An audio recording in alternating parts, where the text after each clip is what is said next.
Mr. Green. Voitot pankkitilillesi 5 minuutissa.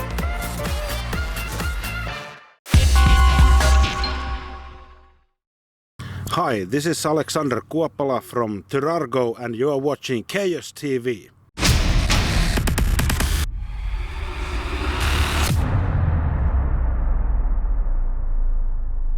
Okay, so hello everyone. Chaos TV is today here in Nurmo, Finland, and we have the pleasure to talk to Alexander Kuoppala, formerly of Children of Bodom and now in a band called Tirago. So first of all, hello and welcome to Chaos TV, man. How is it going for you at the moment? Thank you very much. At the moment it's going very well. You know, it's spring has come to Finland and everything is going very well right now. Yeah, I feel that it's a lot more positive now because of the sun. Don't you agree? Yeah. I'm kind of a spring person, summer person myself. Even though I live here in Finland, I hate winter, I have to admit. But you know, it's kind of like new start when snow is melting and everything is just like starting to grow again and stuff like that. So obviously the year in general didn't start so well because we heard that your former band friend Alexi had passed away. So how did you heard about it for the first time yourself? Well, actually, I remember it very well. I was at home. Actually, I woke up late in the afternoon. I had a day off and I watched my phone and my daughter had sent me an SMS that said Alex is dead. And I was like, no, that can't be real.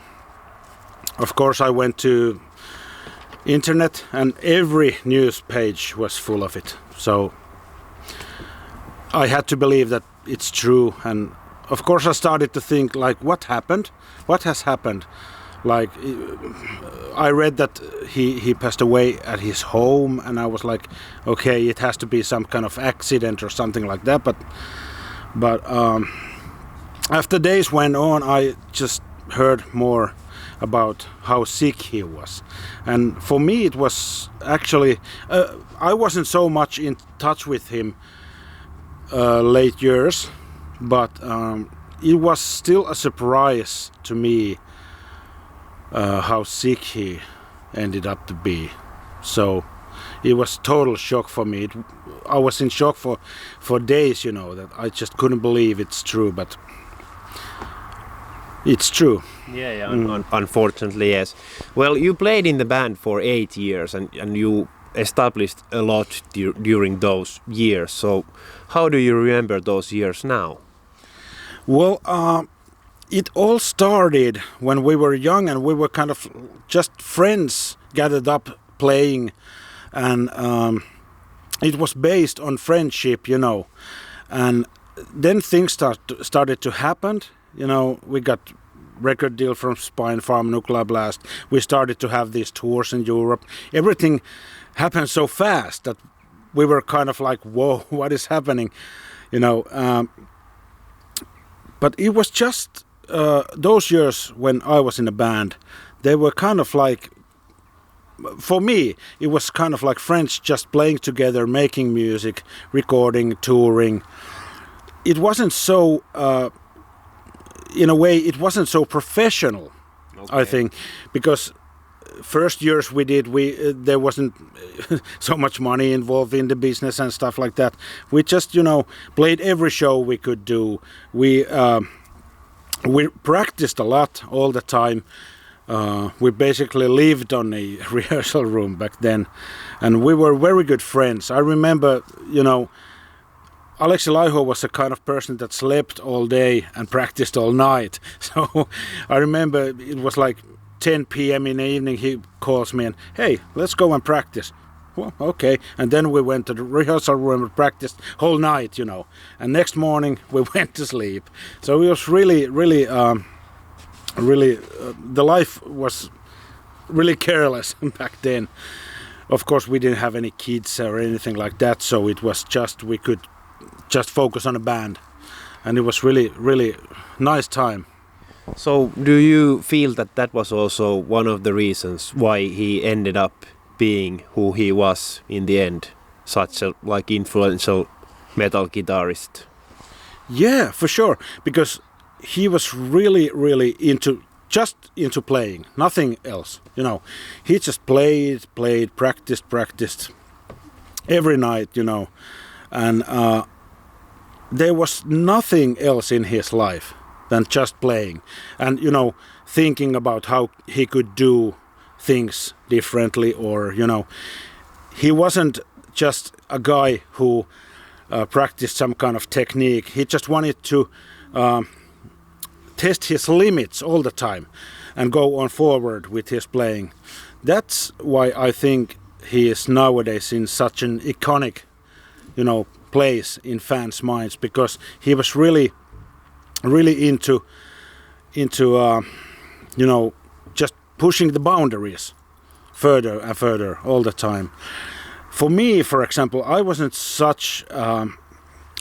that much into you know, playing because of course I was older than him. I was more like, you know,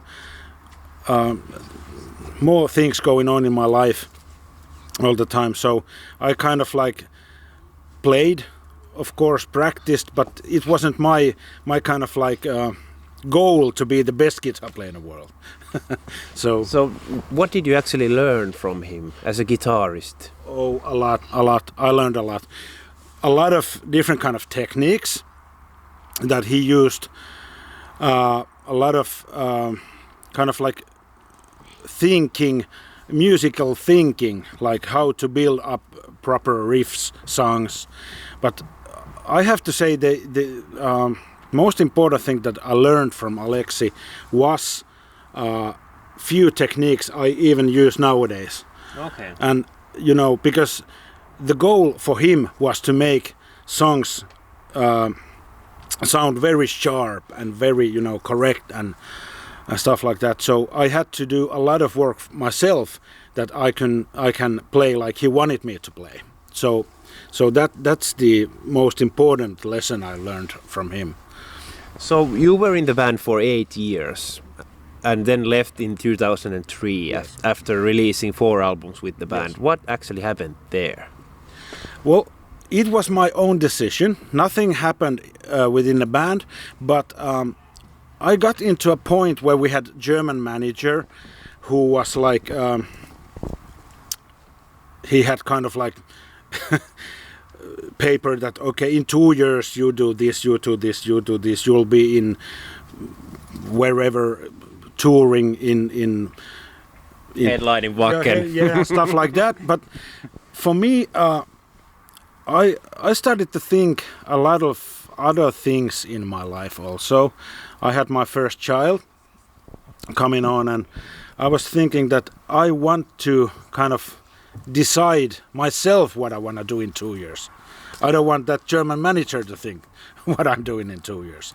So and of course we had a lot of very heavy tours back then. The Hate Crew Death Roll European tour was kind of breaking point for me, because it was long, it was exhausting. It was, of course, it was very fun, and we were headlining and everything was very well. But I remember a few gigs I did, I was just playing like a robot, those songs. There was nothing that I could do, you know. So the passion wasn't there anymore. Kind of, yeah, the passion wasn't there. And then I thought, I talked with Alexi a lot of times that I feel that this is not fair for you guys, that I'm not so into this anymore. So then I decided that, okay, I have to check the next card in my life, what happens, and that's why I end up, you know, left the band and Do you actually regret that decision, or do you now feel like years after that you still did the right thing when you left the band? Yes, I definitely did the right thing, but of course I've had those moments that I, for example, when I had small kids at home, I was like, oh man, you know. I wish I could be on tour. I wish I could be on a tour bus again. Yeah, but Yeah, but nevertheless, I'm happy that I did the decision back then, because it would have been really heavy for me just to carry on, like, oh, I just don't want to do this, and stuff like that. You have to have passion if you are in a bus, and with the guys like 24/7, and you always have to give 110% on stage. Otherwise, it's like you said, it's not fair for the other guys. Yeah, that's true, and there was everything was going well. When I left the band, Alexi was really sorry about it. He felt that it was really, well, it was really like a divorce in a way, you know, because we had such a tight relationship with each other. So it was kind of like, you can compare it to a divorce, that other part is just leaving. But did you still remain friends after that, or was there like a couple of years that you didn't keep in touch with them, or how was it like relationship wise? Yeah, it was good. It was good. Couple of months went when Alexi was really kind of, he didn't want to talk to me, but after a few months we gathered up together and we talked a lot, and eventually Alexi said that you know, I understand you. I understand your decision, and other guys were also that they understand my. For example, Henkka was really, the bass player Henkka was really. He said that he understands completely why I'm leaving, you know, and everything went well. And you are still friends to this day, I assume. Yeah. Yeah, we haven't had touch, you know, in few years, but if you meet somewhere, you'll catch up always. Yeah, definitely, for sure. Yeah, for sure. Yeah. And I was really good friend also with Roope. Of course, I've met Roope only when he's drunk, but in some festivals or whatever. But you know, it was of course. There's no bad blood. No. We just haven't had in touch, you know. Time goes by and everybody has their own families and everybody knows how it goes. Yes. So when you left the band in 2003, what happened after that? Because it was announced in 2017 or something that you joined Valonkantajat, so there was quite a big gap that you weren't in bands. You were teaching, I guess, all those years. Yes. In 2004 actually, I went working in this music school near Helsinki, Finland, and I taught guitar playing, and I coached bands, and I was there for like till 2010, 2011. 2006 I made this one album with this Timo Rautiainen. Okay. Yes, when he went doing his solo stuff, and I did one tour with him in Finland.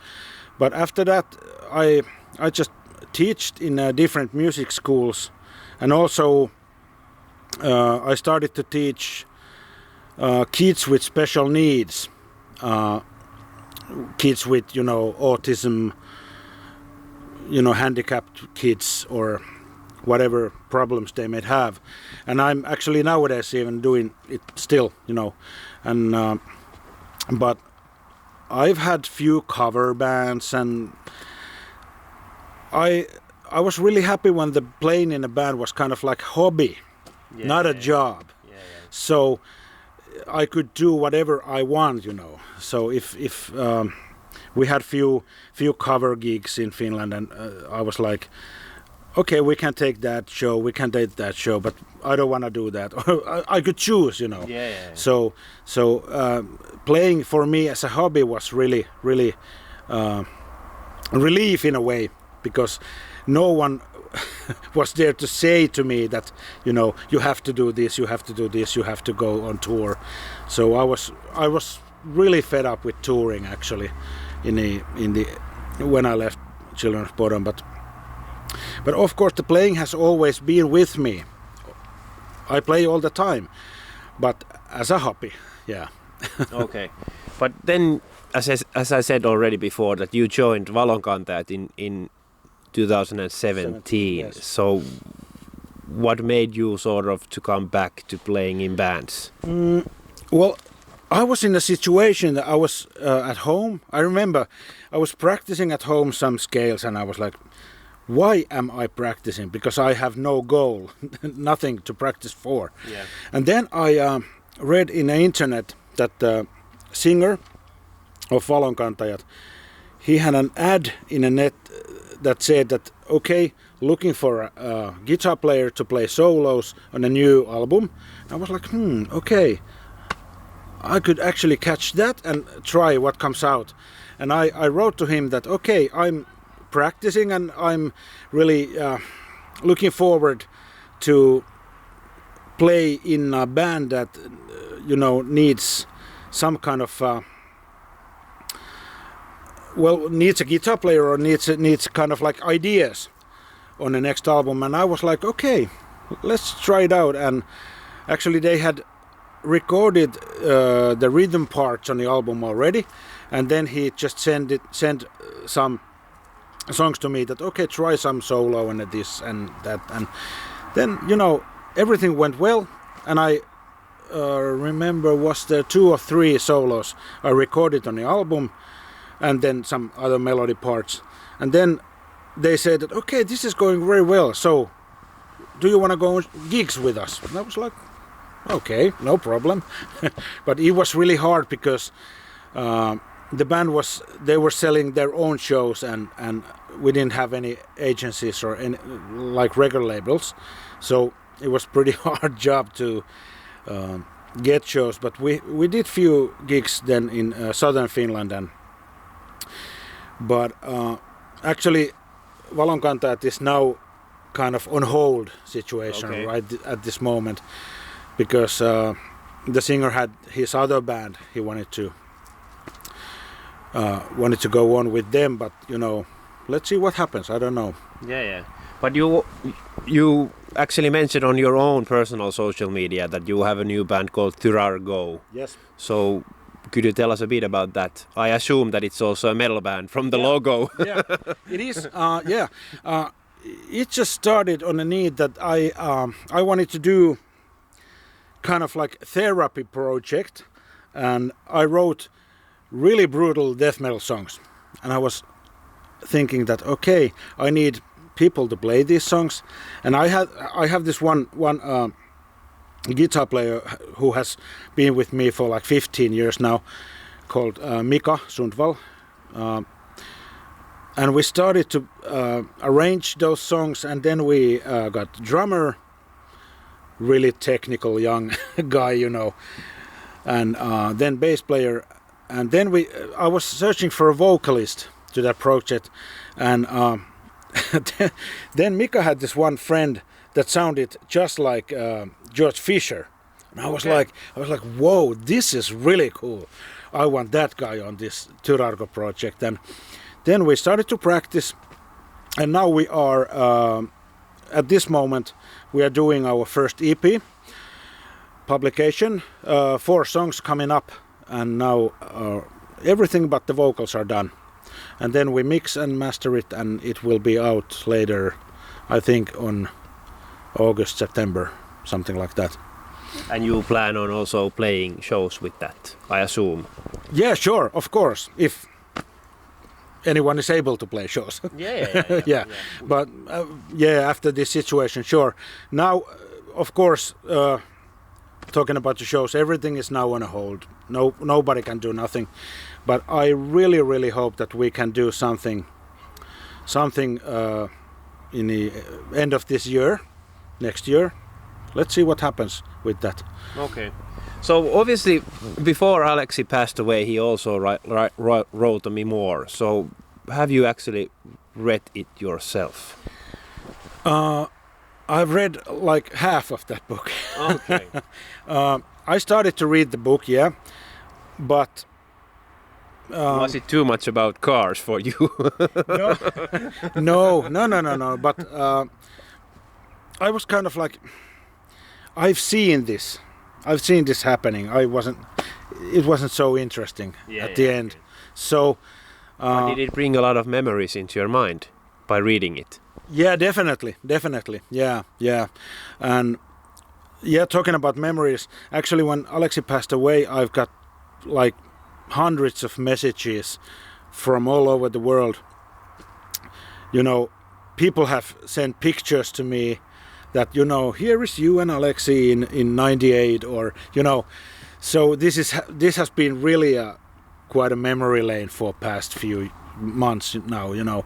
And I actually I found out myself, I had a bag full of old pictures, you know, from tours, and it's been fun but also kind of sad looking at those pictures, you know, but it's been really fun. And I've received a lot of video footage for fans from 99, 98, you know, 2000, in the beginning of 2000. They're really funny to watch, but kind of I feel, of course, the... Did you ever realize that you were like so influential to Finnish metal and also metal worldwide as a band? Actually, no. I have to say no, because back in the day when I was in the band, we didn't think that, you know, we were just playing and, you know, touring, having fun. We were just bunch of, from this kind of adult point of view, we were just kids, you know, playing. And no, I didn't think about it, but now I realized how big influence, you know, Alexi was, because, you know, all the comments and you know, every magazine has now done kind of like this memoir stuff, and now I realized that he was really huge. And of course when he passed away and all those condolences were coming from Dave Mustaine, and, you know, I was like, whoa, he was really big, you know, big name. I remember interviewing Dave Mustaine in Kuustok Festival, and after the interview he said to me that please hit me up with Alexi Laiho's phone number so I can have some guitar lessons from him. Oh. And I was like, whoa, dude, you're seriously like asking that? Yeah. And he said like with poker face that, yeah, I want to learn from him. And that was the kind of moment I was like, whoa, that dude really means like a lot to him. Yeah, that's true. And after Alexi's death, it was one evening I decided that I will listen to the whole Bodom catalog from Something Wild to Hexed album. And, you know, I listened to it and I was like really that, because I remember it was 98, 99, something like that, when some people tried to say that, okay, your music is very good, but if you have, for example, like clean vocals, you would sell more albums. And we were like, what? No? And that was not gonna happen. Not gonna happen. But that was kind of like Alexi was the man who just held his head, you know, that this is what we do, and, you know, fuck the rest. I think that's one of the reasons why he in the end became what he was. That he was like super dedicated and he had his head always. Yeah, that's true. And when I listened to those albums, I was like that, you know, I realized that from the first album to the last album, he was such a great songwriter. You know, he didn't make his songs thinking like, oh, I'm very good at playing, but he wanted to do very, you know, songs that have, you know, catchy things in it, you know, and very raw sound, and of course technical guitar playing and stuff like that. But, you know, he was really, really, really good. He had really, you know, he had always kind of, the songs were such finished in his head when he brought them to rehearsal room, that, okay, I have this thing that, you know, play like this. And I was like, no, that sounds really awkward, you know. But when we played together, then I realized, oh, okay, actually that's really cool. You know, he had such a unique mind. Yeah, he was genius when it comes to making music. Yes. So thank you a lot, Alexander, for your time and all the best for the future. Anything you want to say as last words to all the Children of Bodom and your own fans who will be watching this afterwards? Well, I want to say that thank you to anyone who has sent messages to me through Facebook or Instagram. It means a lot to me that people want to share those memories from 20 years ago, and also just wait up what happens with Tirago in the future. I'm sure that you're gonna like it, and we're gonna do our best to entertain you.